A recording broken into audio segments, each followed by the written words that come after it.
this process that is kind of universal, impossible to avoid, certainly not man-made, the turning of sugar into alcohol. It is the one of the simplest and most elegant designs in nature, just like photosynthesis, just like respiration, just like all of the ways that we can save this ship. And it is infinitely possible to have a completely unique version of that every single time. And that is why wine.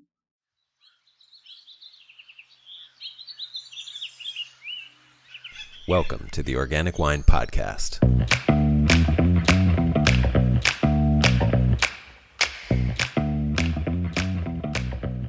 Hello, this is Adam Huss coming to you from Los Angeles, California, USA. Thanks for listening. As we head toward the winter solstice and the days grow shorter, I find myself introspective, or I guess more introspective than usual. What have I been doing with my time? And to paraphrase the poet Mary Oliver, what is it that I plan to do with my one wild and precious life? Put these thoughts in the context of a global pandemic, ever more drastic experiences of climate change, and a broken political system, and I find myself teetering on this knife edge of hope and despair. Enter Mimi Casteel. Mimi started her journey by going to the forest. She found that she could not save the forest from within, so she went to the farm. But she found she could not save the farm from within either, so she has recently taken the next step in her journey. And that was why I wanted to have this conversation with her, to ask her what that next step is and why she's taking it. But more than offering just the answers to these questions, Mimi offers us an urgent call to make big changes. She offers us hope in the resilience of the natural world, and she describes the vital need that we all have of getting and giving support to each other. We skip introductions in this interview, so if you don't know who Mimi Casteel is, I urge you to search out her other interviews and talks. Mimi is my first repeat guest, so you can also find another great interview with her in the Organic Wine Podcast episode library. And I should mention that Mimi was recording from her new home, which is still being remodeled, and occasionally I couldn't edit around some of the construction noise in the background. It was so extreme as to be comical at times. Please forgive this authentic audio texture, as I like to call it. The context of this conversation is wine, of course, but wine has led us to ask some really big questions about the sanity of our current economic model, questions about the sustainability of our global food system, questions about survival. Mimi's perspectives are at once radical and compassionate, revolutionary and life-affirming. You are in for a treat. Enjoy. Mimi, welcome. Welcome back. Thank you. It's really great to be back with you, Adam. Well, I'm honored to have you back again on the Organic Wine Podcast for the second time. You're my first guest to be willing to subject themselves to my company for a second go-round. So I think that speaks to your... No, it definitely speaks to your generosity and kindness. So thank you for that. But I have to say, thank you also for saying yes over a year ago to a guy you didn't know it all who was starting a podcast. This has been a year of immense learning and growth of perspective for me, and you really helped make that happen. So thank you. Well, if I had anything to do with it, I am very gratified to hear that, because I've really enjoyed listening to all of your interviews. It's always a really thoughtful podcast, I think. So it's really nice to be asked back. Well, my pleasure. You've become, and you were, when we last talked, but even more so, such a great spokesperson for the urgency of the need to shift what I would call to a more ecological approach to agriculture. And I wanted to start with this quote from Aldo Leopold from his Asan County Almanac, since we actually brought that up when we last talked. But it's where he says, one of the penalties of an ecological education is that one lives alone in a world of wounds, and that the ecologist must be the doctor who sees the marks of death in a community that believes itself well and does not want to be told otherwise. And I'm just wondering, to what extent are you dismayed versus hopeful as you've tried to spread the word of the urgent need for change? It's this, I mean, it's interesting, especially in this context, the context of the just the imperiled natural system that we're a part of. To me, it's the same state, you know, the state of dismay and the state of hope. They're just two sides of the same coin because there's really nothing but opportunity. And I mean, virtually nowhere to go but up. I mean, we could go very quickly down the rest of the slope if we cared to, but um, you know, every day I am faced with just the immense amount of opportunity that we're sitting on, and that's kind of where I try to keep myself as opposed to just sliding into the dismay, which is it. You know, I mean, I don't think I need to tell you that it's really challenging to keep yourself from feeling really, really just overwhelmed by some of the extremely bad news and just sort of, you know, visual reminders that we're all looking at pretty much every day now. So yeah, it's just a function of sort of it's almost like a meditative reminder constantly to remember how much opportunity that we have right now, and that's the work that I want to do. It's the most important work that we can do right now. Yeah, I mean, really, to try to give examples for hope was why I really wanted to start this podcast, not really knowing the path that I was embarking upon at that time. And maybe this will lead into a bigger discussion of what you're doing in your life now. But hopefully, we're hopefully coming out the backside of a global pandemic. The Northwest, where you call home, has experienced some of the largest fires and hottest temperatures in recorded history. Um, do you think wine is a big enough platform for the urgency of the need to make the kinds of changes that you've dedicated your life to now? Like, I mean, is wine big enough? Mm. It's a really good question. And I mean, you sort of know my situation over the last couple years and the choices that I've made very recently to you know, to scale down my wine project, especially the vineyard component of my life, so that the platform can be the focus and really just get, you know, instead of growing grapes for other people, which is what I was doing, and very proud of what we built at the site that we just recently moved away from. Um, it has to be faster now. We have to do this in a much more strategic and I guess organized way. The old thinking, you know, and this is sort of what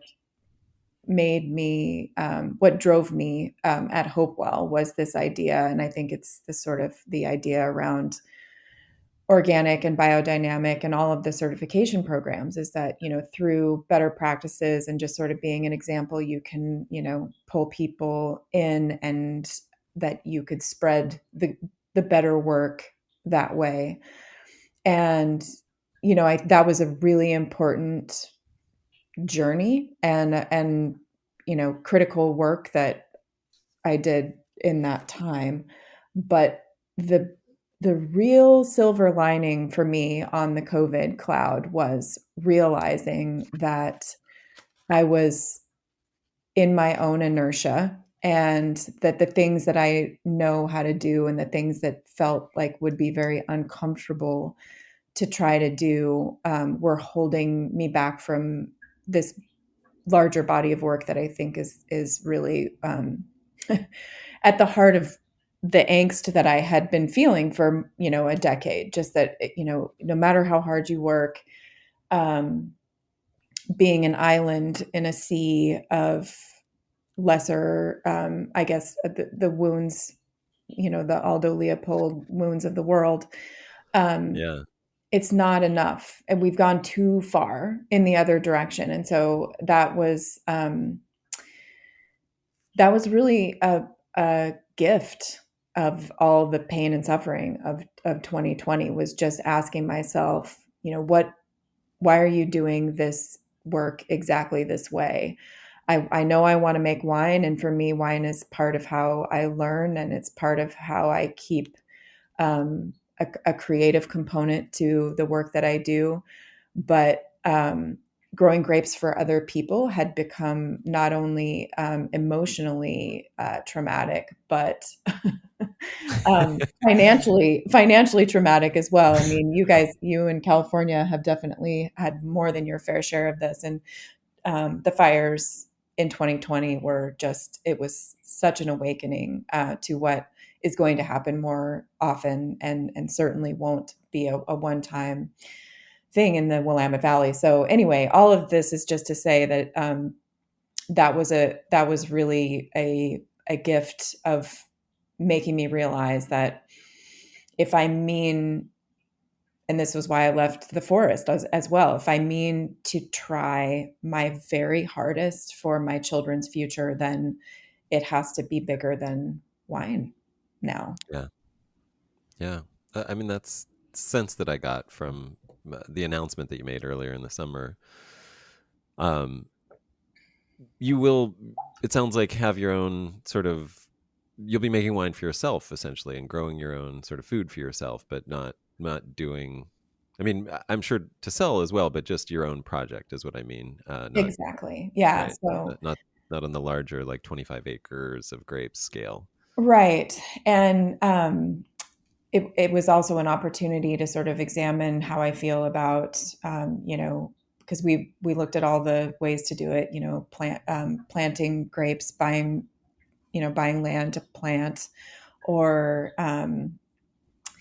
buying an existing vineyard that was much smaller. And both of those things were financially sort of out of reach. And I also just have, I guess, some philosophical objections to putting more vines in the ground at this stage of the game, because there's so many that are, not receiving the attention they deserve and maybe shouldn't have been there in the first place. So philosophically, I just kind of have an objection to putting more vines into the ground, unless they're replacing vines that have failed in place or something like that, because the conversion of land is such an epidemic now that we have to stop. And the stamp or the footprint of vineyards in the world is larger than it needs to be. So the Hopewell Wine Project will be leased acres that I've already moved my sheep there, and very excited to graft some wood from my previous site onto this site this year, and carry on the project and the philosophy, but just for my own winemaking. And then the farm that we did end up buying it's not a vineyard site, but it's going to be amazing for growing all the food and feeding my people, and having other animals than we've had in the past. And it's an exciting thing, and it's, I think, also just living smaller and coming to terms with some of how I feel about land ownership as a concept. It's Mm, been a great, I mean, it's been a really just a great opportunity to look at all of those things, and all of it in the context of all of the things that need to change about how we're doing things right now. So right. it's exciting and it's terrifying. And that's seems to be the stuff that I like to do. Yeah. Well, there's so many things in what you said. That was my guess. I mean, it sounds like you've been through a pretty big learning experience through the pandemic as well, or just come to come to Jesus moment with yourself. Anyway, um, I'm thinking about something I've heard you say, and it's essentially that it's like the way that we think about farming. So just going back to like this idea of land ownership made me think about this, popped into my head. But it's like almost like we need to stop thinking about farming as a job or an entrepreneurial venture. It's like a field of work that somebody would choose to study or be employed at for the purpose of making money, and that we need to start thinking about it as like a key element of the infrastructure of our society. Like it's not a business. It's a publicly managed system that we all need to survive. And I don't know. I don't know if that properly characterizes your thoughts, but I'm curious,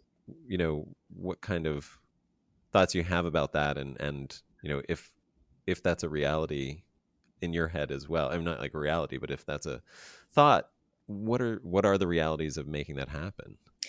Yeah, I mean, it's a huge question, but it's one that it is getting most of my attention right now, and it does kind of come back to this idea, and it's interesting because I can have a conversation with you, and these things that I'm going to say won't sound so crazy, but obviously the big challenge is that the current mindset is very much at odds with the direction of my thinking these days, which is exactly kind of as you say, um, foundationally, the idea that we should be making kind of endless growth profitability off of the extract of the land base is almost as absurd as anything else that humankind has ever conceived. What land does promise is abundance for all life, and that it is possible to sort of have an infinite abundance in a semi closed finite system. But that requires the buy in of all of that life that, the you feed what feeds you. And there's Mhm. nothing in that covenant about lining anyone's pockets with gold. So the profitability part and the way of reconciling agriculture as we practice it today with the the rules, the actual laws of the physical world and the physical universe, they are not compatible.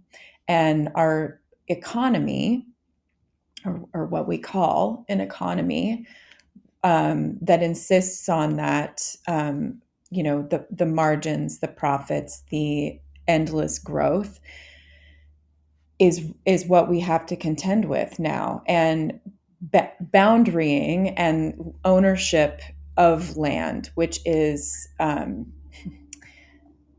the only means of survival that we have, is what causes us in the first place to think of it as an exploitable resource. So I'm trying to get my head around the theories of change that might actually work before a collapse drives that change. And, I'm certainly not the only person thinking about this. I think you think about it a lot, but it's really challenging to talk, I mean, in any number of circles of people that I consider peers and colleagues, very smart, worldly people who will just straight up look at me and say, are you actually like just trying to dismantle the global food system? Is that kind of your end goal here, is just to destroy the,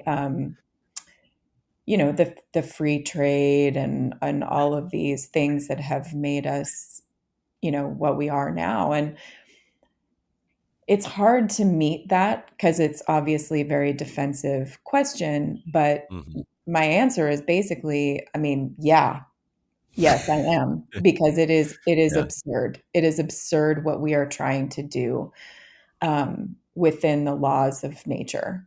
So, yeah. yeah. You're reminding me of.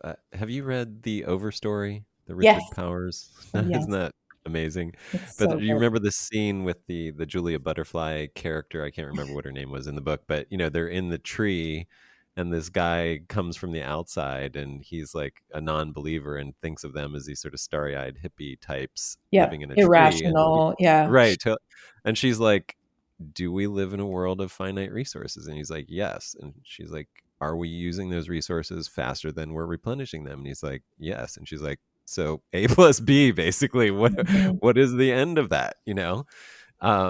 Yeah, that's what it reminds me of as well. It's yeah, and we're we were talking, and you just brought up that idea of like we are hoping. I guess everything that we're working toward is to try to steer this ship away from the iceberg before we hit the iceberg. Like before collapse forces us to make changes, let's let our rationality and just wisdom force us to make changes. Um, and I'm wondering, you know, we were talking a little bit about panic and what that looks like, and can you talk about how the pandemic has sort of influenced the way you've thought about this and brought some of that urgency to bear on your thinking? Yeah, and I mean, you had some great examples of that as well. But I mean, the thing about the pandemic is it it's made me so much more just aware and able to pay attention because I think we were all in the same, um, just this momentum of the way we live now. And COVID forced us to, I mean, it put a full hard stop to kind of everything that we were doing and all of the ways that we were living, or at least many of the ways that we were living.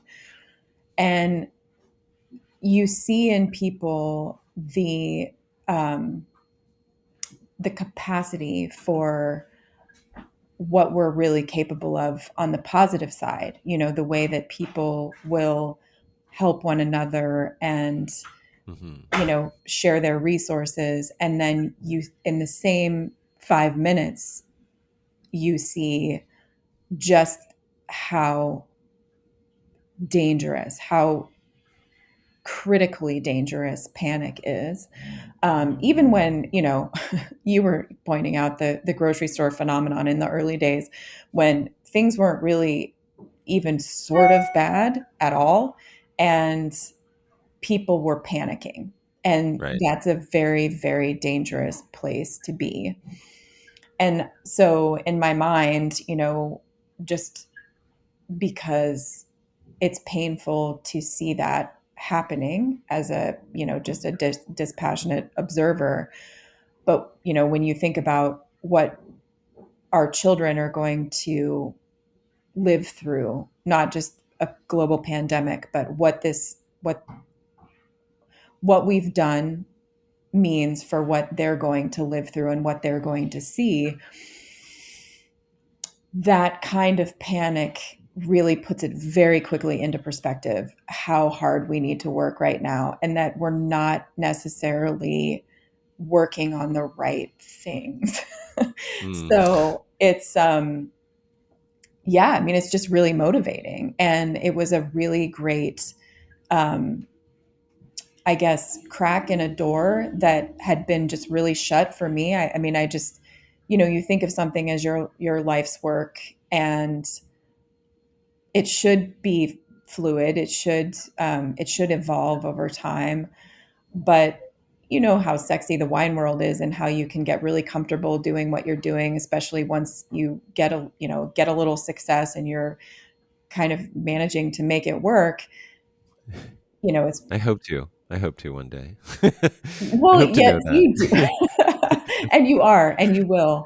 But it's that inertia that carries you along, and oftentimes we're getting less and less happy along the way without really noticing it, because of course it's what Mm. we've always wanted, right? Is to do this thing that we thought we wanted to do, and then you're doing it and it's not fulfilling you, and it doesn't feel right, and it feels misplaced. And so that was just I'm so grateful for everything that happened, as horrible as a lot of it was. I'm so grateful for how it allowed me to spend some time with my family that I hadn't had. I mean, we'd had plenty of time together, but not time together.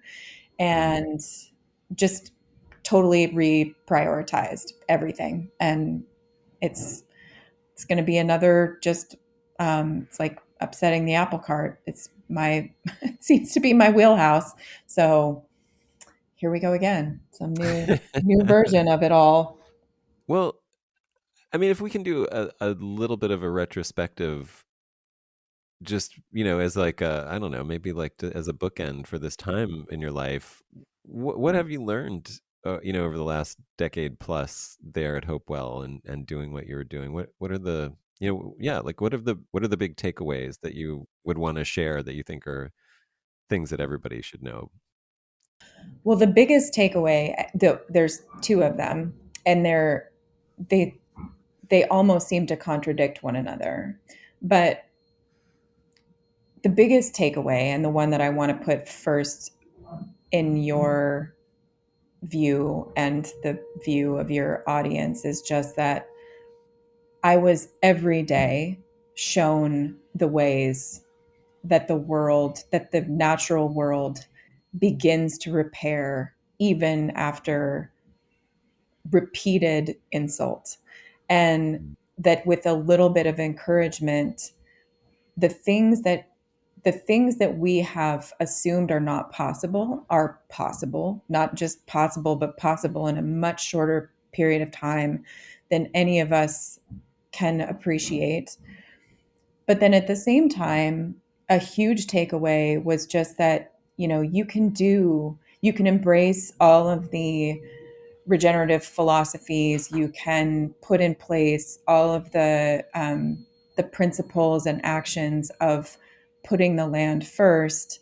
And while, with a value added product like wine and a good enough business plan, that can work very, very well and can kind of turn a business from, something extractive and, maybe barely profitable to something profitable and regenerative.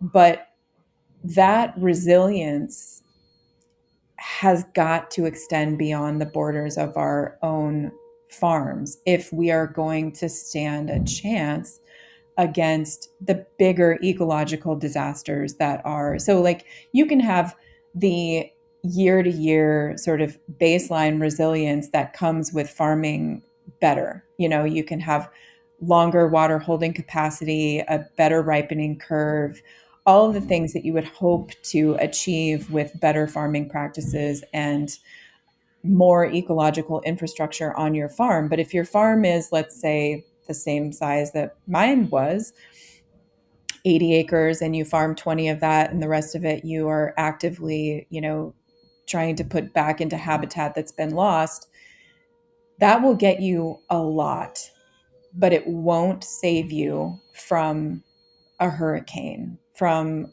a wildfire. It's not going to be able to stand through that without the support of the sort of landscape level change that needs to happen for us to have regional resilience in our food system. And so that's kind of a conundrum, right? So Yeah. where do you apply yourself? And that's why, I scaled this farming part and the winemaking part of what I'm doing down to just the smallest thing that can kind of keep the wheels turning to allow me to just as much collaboration and as much extending across agricultural production systems as possible to, try to make sure that we don't miss this moment of opportunity. So your attention, it sounds like, is going to be focused on that higher level, the landscape level, change making. Is that right? Absolutely. Yeah, it has to be. And my Yeah. fear right now is that, with more money on the table than has ever been even joked about in sort of the climate change investment, that we're going to make this all about carbon markets and Yeah. just Yeah. get it all wrong one more time. Yeah. And Yeah. I don't think we're going to have a lot more opportunities. And so even though I'm like nobody and nobody knows me or cares what I think, I have to try to figure out how to nudge this moment in the right direction. Yeah. That's what I and I hope you do. And whatever I can do to help, please let me know. Um, and I think maybe the question then for you is, what can we do? The rest of us, like, what can we all do to be focusing on these larger scale needs and of change that, if we're paying attention, it's hard to deny. Yeah. I mean, Well, I, it's a and I, it's I want to say you are. I just want to I want to give you a compliment and say you do a great job of validating all farmers everywhere, and I think it's important, regardless of what you're going to say, to just underline that you always, something that you always underline, which is, we like our conventional farmers are not the villain in this. Like, Mhm. we are, farming's hard on so many levels, and they were offered tools that made it easier, that helped control the risk, that helped control, the lack of consistency, and this massive investment of effort and resources and time that could just go away in a poof. And they were given tools to help with that. And unless we start meeting those same needs with better tools, like, we can't just blame them for using the tools that are available to them. So yeah, I don't know. I don't know if that plays into any of the responses that you have to what we should all be doing, but I just, yeah, I wanted to put that out there. I really, that's very kind, and I appreciate that you bring that up because I mean the nature of, I think, what was a big shift in my own thinking about this was thinking about, you know, coming out of the forest and back to my family's farm, and then trying to, like, become a player in an industry that I had no, I mean, I had a family legacy in, but really, everybody has to, um, I think, make themselves known in their own way. And, this way of growing grapes, or this way of doing agriculture that I was, that I came out of the forest just so convinced was the way forward, was not at all, there was no support for that. There was no support for that, even in a very progressive industry with a lot of organic and biodynamic players. There was no belief in what I thought was possible, except for one person in my life, and that's my mother. And I realized, so I've had this whole epiphany Hmm. around this idea that um, there was no reason to think that this would be financially successful, first of all. And that's one of the challenges that every farmer faces, is that the idea that the bank is always going to run out of patience eventually with what you think is possible and what you want to try to achieve in putting the land first, right? At some point, you are beholden to that person who technically owns your land. Right. And in spite of all of that, I have never turned back or questioned myself because I had the unconditional support of just one human being. And Mm. she couldn't bail me out. She couldn't, make it all okay. But that wasn't the point. The point was the support. And what I observe now is that, agriculture, like every human system and every human construct, is a set of habits and behaviors that, generally speaking, have an immediate reward with a long-term massive penalty.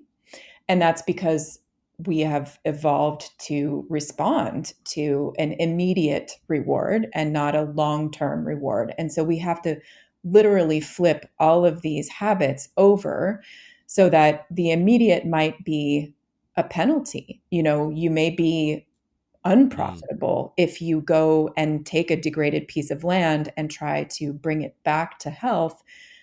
You're not going to make a profit off of that endeavor without the support of the people who have all played a part in getting us there, right? And so if we want agriculture to change, and I think of all of the young people who are coming into their, I hate the term purchasing power, but who are going to represent the eaters, the buyers, or whatever we want to call them, the consumers, that more than from any other place, I hear every day from people who are in that age category who are just terrified. And they have every reason to be terrified, and almost nobody offering any hope whatsoever. And farmers are kind of in the same boat. And if Mm, we really wanted things to change, then this whole system of, you pay to get certified as a farmer with a quote unquote good philosophy, and you get to put a halo around your head. But it's a totally classist system. And there's a lot of judgment and, no vulnerability there. So I think the idea that that's how we're going to turn this around I mean, I've just started to see it for as ridiculous as it actually is. And that right now, the effort is going to be throwing an unconditional, so, and I mean that like at the very most visceral level, an unconditional amount of support behind the people who work the land. mm, And it's amazing how powerful that actually is. I mean, if you look at the groups of you know conventional farmers who have formed groups, like learning groups of, and ways of supporting each other with better, just by sharing challenges and solutions. And a lot of times creating those networks of support is the beginning of changing the, sort of philosophies around, our relationship with the land, and just acknowledging, I've yet, seriously, I've yet to meet a farmer, like an actual person on the ground, not a landowner, not a person who owns farmland, but a person who is touching the land every day, whose main goal is to destroy it. I mean, that's not what's happening out there. And so, I think that this really is about changing how we see those people and throwing our unconditional support behind them, and recognizing, like, we can't have a global food system anymore. It's really mm, just not going to work anymore. So, how are we going to identify the ways that a region with any remaining resources at all is going to be able to persist? What is that food chain? What is that supply chain going to need to be when the next pandemic happens, or when the next natural disaster separates those, I mean, really kind of tears down those transportation lines? Because it's really kind of what's happening right now. And yeah. I think it's exciting to do that work, and how beautiful, not just how aesthetically pleasing, but how aesthetically healing it would be to build those regional food systems that have, that can grow more food with less land, and put more land back into just the thing that supports that abundance for all, because we all need not just food, we need shelter, we need to see water. And if we want to bring water back to these systems that have been drained, that's an effort we can embark upon, but we have to take it seriously. And I think this technological approach to climate change is just really dangerous. I mean, we've definitely got to Mm, figure out emissions, and I know that we're going to have to reckon with that even if we don't want to. But I think that that's really happening, and it's very positive. But on the flip of that, there's this disbelief that the land can actually be harnessed in a new way. to accelerate us in a more positive direction. I think the most people feel like the best we can hope for, and this is terrible. I think most people actually really look at their children and think the best we can hope for is for it to get worse less fast.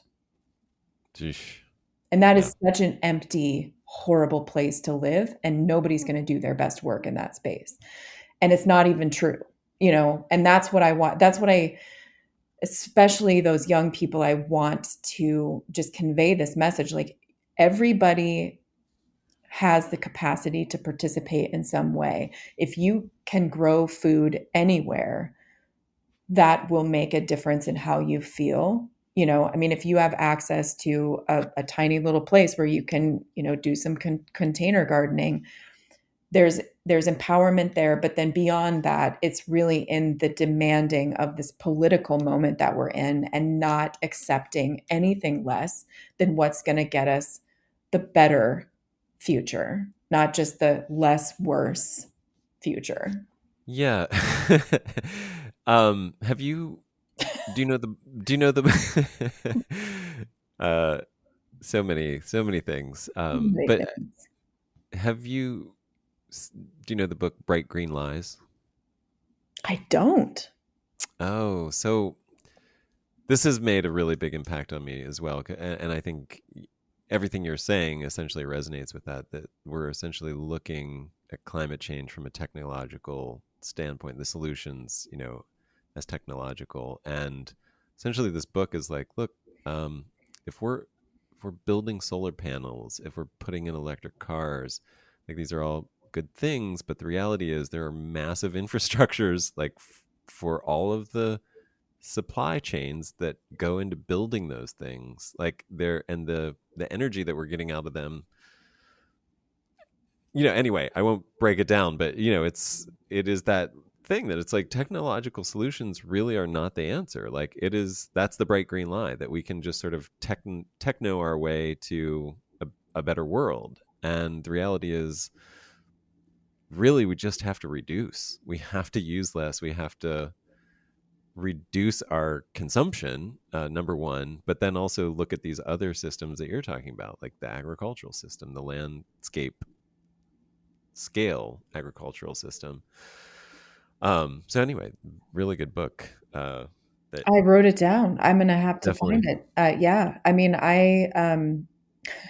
I try to limit these days my consumption of more of the bad news that I'm already aware of. But Yeah, that might be one of those. no, I know. just But it's skim it's it. always beneficial, I think, to have just the fluency with um, all of the all of the horrible examples, because they are useful sometimes. And I do think that, especially when we're talking about choosing technological solutions over natural solutions, because we've convinced ourselves that with such a massive um, threat, you have to meet it with technology, because there can't possibly be something designed by nature that is up to meeting that Mm, challenge. right.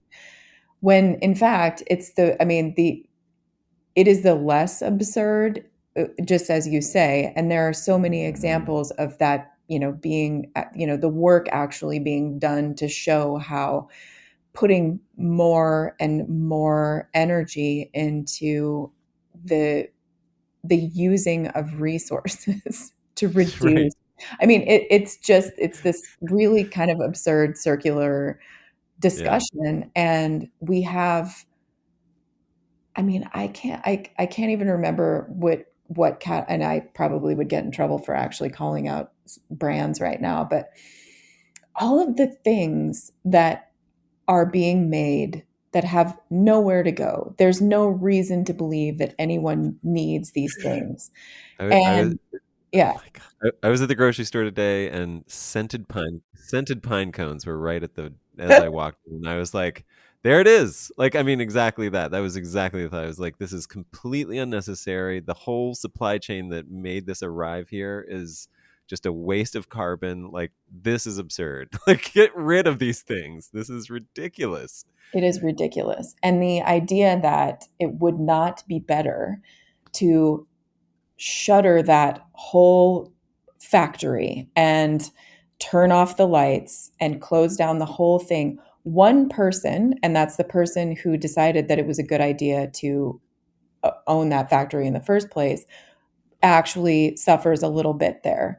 All of Right. those people who slave away for no money to make this bunch of bullshit that we spend very little money on but fill our homes and our landfills with, Yep. those people could be planting ecological infrastructure that will bring water back to our drought ridden systems.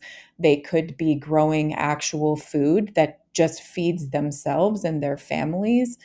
This is why, you know, the idea of a universal basic income, at least for farmers, is not only a really good idea, but a not at all absurd or non democratic idea.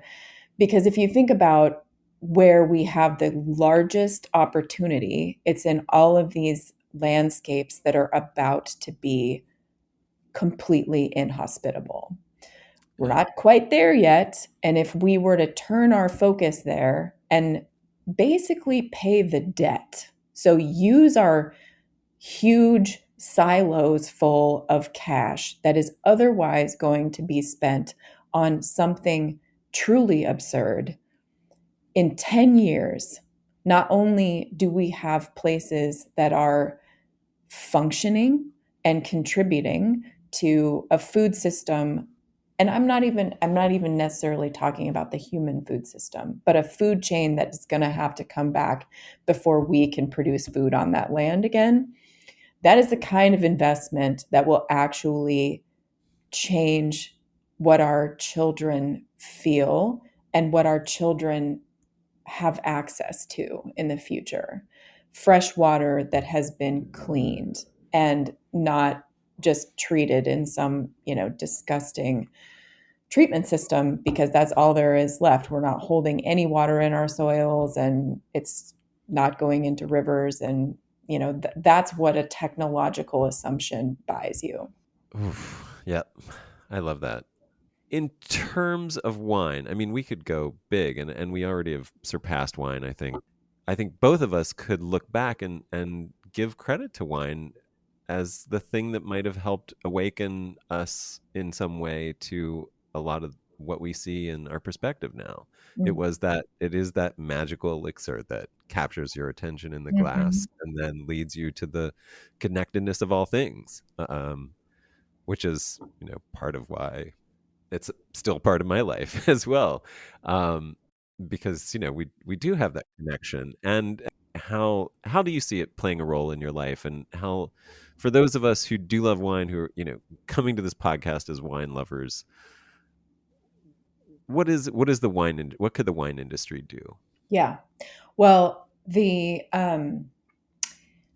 thing I always observe and just muse over is how really our biggest limitation is our imagination right now. And the mindset that we are stuck in is really a failure of our imagination and of our creativity. And that kind of gets back to this thing that I was saying about agriculture being a set of habits, and how habits are very difficult to break, because of the way the feedback loop works. But the thing about wine is that it's where it's it is where creativity lives in its best iteration. Wine is where human and nature come together in this incredible explosion of creativity and art and belief that this process that is kind of universal, impossible to avoid, certainly not man-made, the turning of sugar into alcohol. It is the one of the simplest and most elegant designs in nature, just like photosynthesis, just like respiration, just like all of the ways that we can save this ship. And it is infinitely possible to have a completely unique version of that every single time. Hmm. And that is why wine, um, and I'll just put a period there because, That's my wine. yeah, that is why wine. Hmm. Um, you, and I wanted to bring this up earlier, but talking about it is easy, and you do want to limit yourself on the sort of bad news, like the new whatever it is that gives you a more confirmation of what you already sort of know is not a pretty picture. Hmm. Um, but i- on the flip side of that, we have somebody like David Montgomery, whose book "Growing a Revolution" is really, echoing what you're saying. You're echoing what he's saying, which is the ability of the earth to regenerate quickly, so much more quickly than we even imagined, uh, is really cause for hope. I mean, you're familiar with David's work? I'm, Very, I'm yeah. guessing. Yeah. We've hung out on Um, a few panels together. yeah. So I figured you're in the same neck of the woods, sort of. Um, I mean, compared to me, you I mean, you're a trained scientist, ecologist, forester, and you've done some, for example, some really important work on, understanding, explaining glyphosate, which I definitely recommend anybody look up online. And I, I'm just wondering. I mean, like for example, so I having seen that video that you did that's now on YouTube about glyphosate, and then just doing more and more research after that. Like when I walk into a grocery store, I find myself in the grocery store a lot. So a lot of my examples are from walking into grocery stores.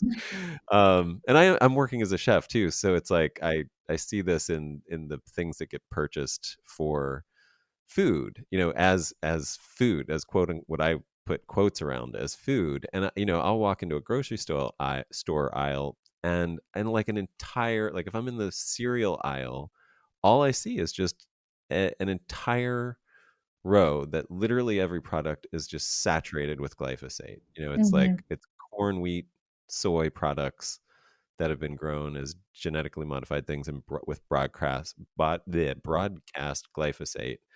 And it's kind of changed the way that I've thought about food. Do we still need to get the word out about glyphosate? Like, is it still a big deal? I mean, I think that anybody who's paying attention sees that they're, finally, whether it's Bayer or Monsanto or whom whoever else is now manufacturing the molecule itself, the writing is kind of on the wall, I think, about that particular one. The thing that Yeah, we don't realize is just how many agricultural chemicals are in use now, and how, right. the most of genetic engineering, at least historically, has been directed towards being able to spray those things directly on the food crop itself. Um, and that the plant will kind of live through it, and nothing Right. else will. And Right. that's it's something that, again, at the consumer level, trying to navigate that and trying to incorporate that into, I always think of the people who are using SNAP points, or who are on food stamps, or are basically, they budget their $20 a week to feed their family of four, and they will have to buy that food unless Yeah. we change everything. And it's like the Right. responsibility of, I'm not a religious person, but when I stand outside of religion and want to, because I think it does so many great things, but or could, the Right. communities and belief systems, and especially the sort of, the idea of there being a golden rule, I don't see that reflected in this system that we've built at all. And the reason it looks the way that it looks is because farmers were told that they had to feed the world. Hmm. And what we have to do is like rewind everything that we believe is true about feeding the world, and just take a good hard look, region by region, at what can be done to feed everyone equitably and healthily, so that we can do anything else. And it really does kind of solve for almost all of our problems, because almost all of our problems worldwide at their root have to do with this idea of limited resources that are being exported on purpose to Hmm. other places. Yeah. And where that's just, when you make a linear system out of a natural system that is supposed to be circular, there's only Right. one way that that goes. It ends. There is an ending to that line. And that's, I mean, it's so simple, right? But Yeah. that you were asking about glyphosate, and here I am on linear systems. But yeah, I guess my answer to that question is I think glyphosate is a very handy lens for viewing the entirety of what's wrong with our food system. And just being educated about it, of Yeah. course, is really big, but it can feel cripplingly paralyzing because you don't know what to do with that information because of, where our agency is currently with our food system. Yeah. Yeah, no, I mean, the US, I mean, that's what I discovered, going down that rabbit hole was just how in following the glyphosate rabbit hole, I just started, doing research and finding out how bad the US was like on a global scale with just about everything. I mean, we're worse than Brazil and China in our regulation of certain chemicals. Like Oh it's yeah. there's a really our food system, I hear people say like we're the safest food system in the world, and I'm like, well, I mean that all depends on, I guess, how you evaluate safe. But in terms of what we're putting out into the land, it's really one of the worst. I mean, it's significantly worse than Europe, and then we're definitely allowing things that aren't allowed in places like China and Brazil, which I don't think Americans like to be compared to those countries. Nothing against them personally, no offense to Brazil or China. No, Um, yeah, your point is very well taken. I think that, Americans assume that because we have things like the FDA and the EPA and, right, all of the sort of consumer protection, that there's an assumption that that really has anything to do with our safety, when in fact it's clearly not the fact. I mean, we don't even test for glyphosate in our food system regularly right. because it's not part of that main panel of minimum residual allowances of all of the chemicals Oh that are wow, used. It's a different test. It's too cumbersome to test for regularly. And the MRLs for glyphosate are significantly high, and yet when you do go out and test the food, it's very regularly tests beyond and outside of those minimum allowances. But yeah. That's what I was going to say. I think when people have done independent studies, I've heard these sometimes massive numbers depending on the food, yeah, obviously, and where it came from, and but those commodity crops that make up 60% or more of the American diet are the worst. Yeah, yeah. it's it's nuts. So, are you onto other scientific studies? Are you onto other scientific exploits and research of your own at this time? Yes, always Yeah. doing research. And for me, the real expanding shoreline right now is in the just the study of the regional differences and what we can do with repairing degraded lands, like in arid ecosystems, especially. This is a major passion of mine where, you know, we're growing food at the expense of, very, very limited resources, especially in places like California and the entire Yeah. Colorado River Basin. Yeah. And what is a regional food system going to look like in those places if we were to do it right? And what are the crops that we can grow and feed people with, and not at a penalty, not like everybody's going to be miserable, but with certain expectations being changed. What are the crop rotations that would feed people well, would grow soil the fastest, would allow for more water to return to the surface where it can become part of kind of replumbing that sort of biological system that is supposed to drive water further inland. So, how do we start rebuilding the biotic pump of the landscape, in other words, Right. with crop rotations, including livestock as a crop rotation? So, what would it look like if every farmer didn't have to figure out how to incorporate a livestock component into their farm, when that really is, it's a challenge, it's something that maybe you just don't have the bandwidth for because you're struggling to make your payment, you have another job.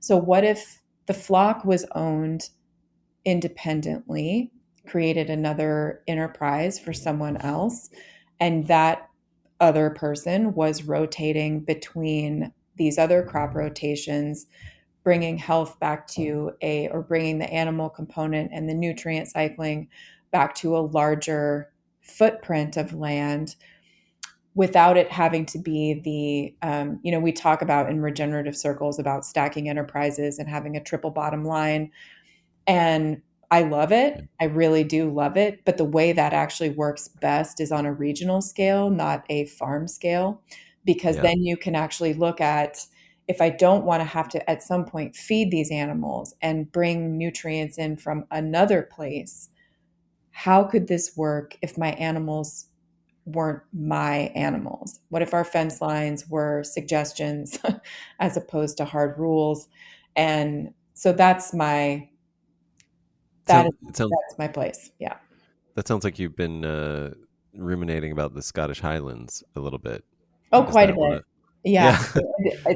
And all of the places where I think the animals that are there were part of, I mean, the genetics that developed were part of, living in a very specific place with specific challenges, as opposed to how do we make it bigger? How do we make it fatter, faster? How do we make it some kind of grotesque version of itself, but with like careful breeding and selection? How do we get an animal that is part of a resilient system? And that, there are any number of stories of those things, the Icelandic sheep, the Highland cows, and there's literally no reason that this kind of um, this kind of rearranging of the agricultural landscape couldn't work. It seems like there would be a lot of things to overcome. No kidding. um, Yeah. I mean, you and I would probably be willing, like, if we had adjacent properties, we'd be like, yeah, come on, like, tear down the fence, let's do this. Getting total strangers to do that who have different political views and different, farming perspectives. That's the challenge, right? That's where, the Mhm. strangers. Yeah. Um, Yes, any thoughts about that? I do have lots of thoughts about that, and we We kind of. don't have to get into that, but No, it's okay. I mean, I'll just touch on it because I'm sure you're exhausted and frustrated by my utter lack of respect for podcasting audio. not Um, at all. the So this kind of comes back to that support structure that I Mhm. was talking about. And that's what I think is step number one, is starting to create regional support structures for farmers, and you kind of start by just getting them interested and kind of coming together. So, I'm very eager to start developing networks of different types of agricultural producers, but in a regional context, who want to start some level of monitoring, kind of at the soil level first, and talk about how practices relate to those things, and get start developing a real data set that people can, just without any judgment and with a lot of vulnerability, look at themselves in the context of that and say, okay, where's the really low hanging fruit? Because if we can just start with the really low hanging fruit, that makes I mean, the little tiny window dressing of putting in a hedgerow, and the bird boxes and herb wheels and shit like that. I mean, I really feel like there's going to be time for that, but first we have to make space for people to come and be safe Hmm. and really get a sense of who their neighbors are and what might be and then, once those conversations are underway, and I know this sounds like a really cumbersome and long process, but what I've observed is that once that community structure has been established, it's addictive. People want to share their experiences. They want to learn from their neighbors. They want to see what's working for them and why it's not working on their place. And I want to facilitate that and accelerate it. I want to make it possible for people to, and I don't want it to be expensive. You know what I mean? Yeah. I want it to be free. Yeah. Yeah. So, yeah, I mean, I acknowledge that it's huge, it's challenging. People are more convinced than they've ever been that, someone's their enemy or whatever it Right. is. No, I But think yeah, that is the first step. I mean, what I've realized is, I mean, with friends and neighbors and in places where I've come, I've come from, where I'm from, we might have very different political beliefs at this point in history that are very divisive. We're intentionally we're meant to be divided, and I'm doing everything I can to just not even like build a relationship that where we don't even bring it up. I know that's sort of like an old school idea of like don't discuss politics and religion, but it's not that. It's not that I'm not willing to discuss those. It's that if we start there, well, that's the end, and we need to build a relationship before we can ever not talk about these much more divisive ideas without defensiveness, without the trust that's necessary to talk about them, to know that we're not coming from an attack or defense position. Like we need to know that there is just a baseline. We care for each other um, yes. as a human, Yeah. and we want to share good times with each other. Maybe wine, bring it back to wine, can help with that. It generally does not hurt. And also, I mean, when you're both standing on a piece of land that you both connect to and have a Right. deep love for, I mean, we already have so much in common that other stuff really, it's irrelevant, first of all, in the context of the work on the land. And that that vitriol and that sort of faceless hatred or faceless fear is, I mean, that's the product of our very, very overtaxed nervous systems. And if I've learned anything, and actually I might even put this ahead of the other main points that I learned at Hopewell, is that the best and most healing way to calm that biological stress reaction to an environment that is turning against you is to do the work. Mm, And it's even better when you can share the work with someone else. And so I completely agree with you. I think there's no reason to talk about that stuff right now, when we've got land in front of us and a lot of headspace. yeah. So there's so much we can do. Yeah. Just some quick questions for you. Just we'll bring it back. We'll lighten up a little bit. Yeah. Um, uh, I- so I did a recent post on centraliswine.com. I sort of grandiosely titled this blog post "The Organic Wine Lover's Revolutionary Reading List," and so I'm trying to just compile some really great books that are sort of thought books, not like the Wine Atlas or the Wine Bible or things like that, but things that will change your perspective on land, on place, on the world, the history of farming. Do you have any suggestions? Any good books?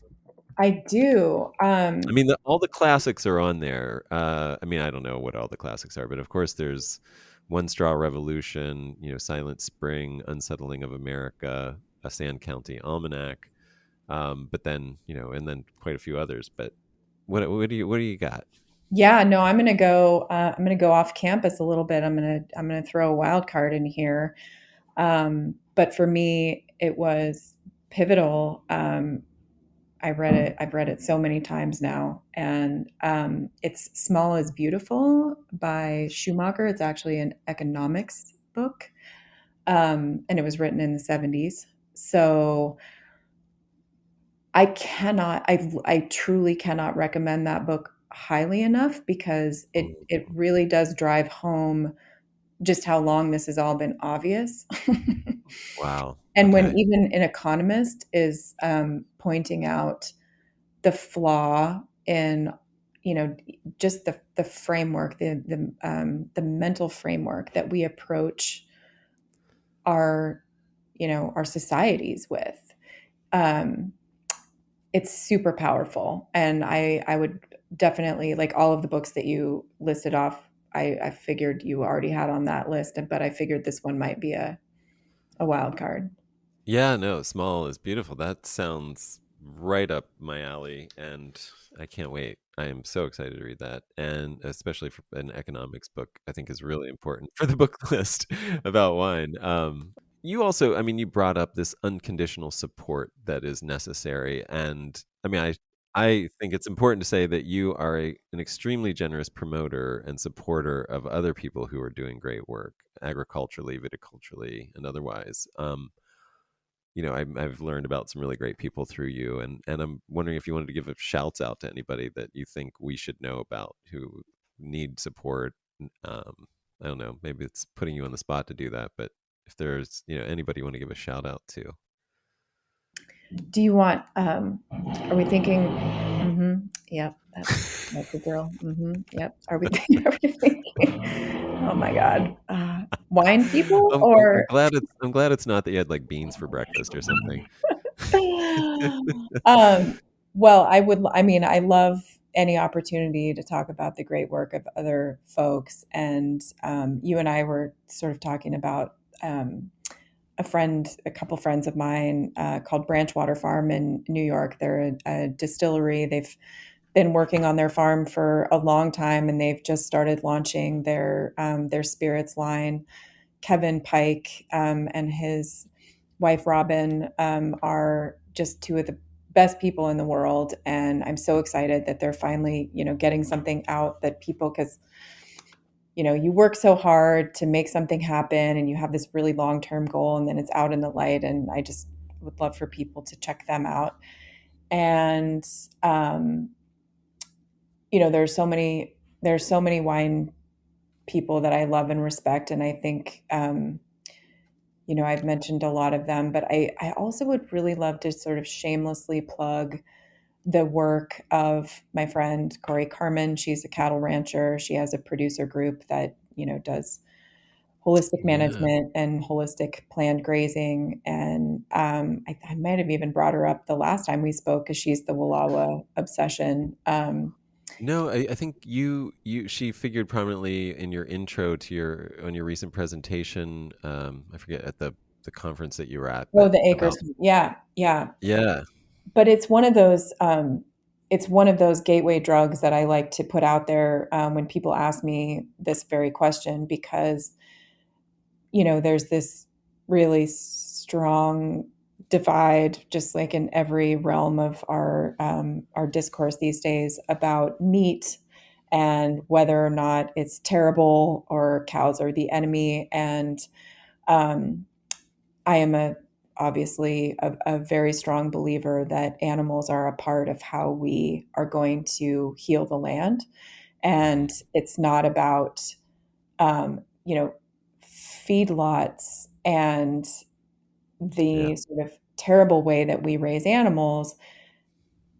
It's not the only way, and it's not the only example of how we are going to create healthy agricultural systems.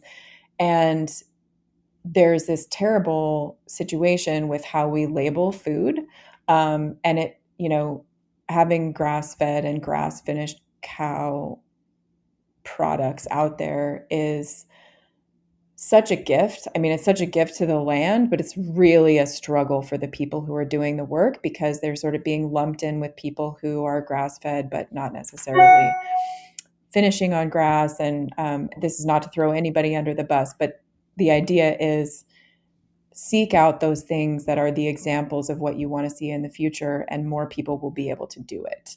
So, Yeah. yeah. And I What feel was that her way name about again? your What wine was? too. Oh, thanks. What was the farm and Carmen your Ranch. Carmen Ranch? Okay. Okay. Final question for you. Mhm. What advice would you have for somebody who either just purchased, inherited, or otherwise, acquired a piece of raw land?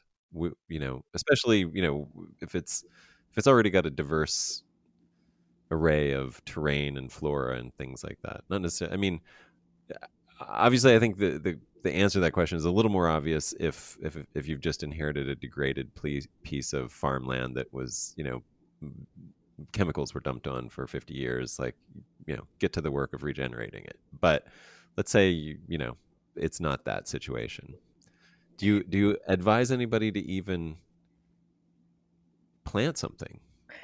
No, uh, yeah, that's a great question. So I think first and foremost, I would say if it has intact representative remnant habitat, go out first and get to know that so well. Get to know who's there, what animals move through there, everything that it's providing, and really sit with that first.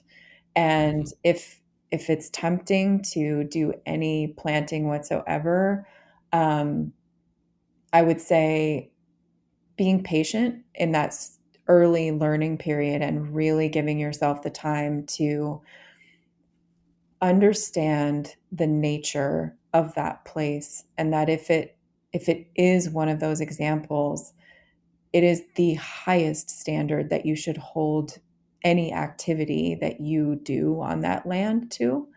So it's not to say you can't plant something or grow food on that particular place, because you absolutely can, but understanding how it works first and who's there and what's already being provided for is the most critical education to being able to take care of that place in perpetuity.